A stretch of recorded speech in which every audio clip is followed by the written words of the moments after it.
तर या फोडाफोडीच्या राजकारणावर यशोमती ठाकूर यांची सुद्धा प्रतिक्रिया समोर आलेली आहे। टीएमसीला तोडायचं, एनसीपीला तोडायचं, शिवसेनेला तोडायचं हेच सुरू आहे। पैशातून सत्ता, सत्तेतून पैसा असा प्रकार सुरू असल्याची टीका यशोमती ठाकूर यांनी केली आहे।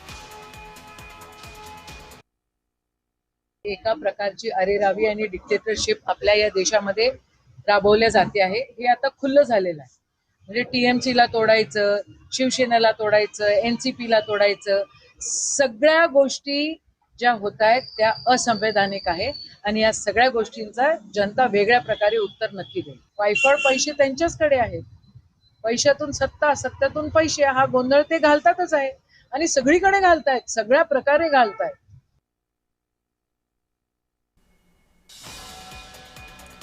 यशोमती ठाकूर यांची ही प्रतिक्रिया या सगळ्या फोडाफोडीच्या राजकारणासंदर्भातली आपण बघितली।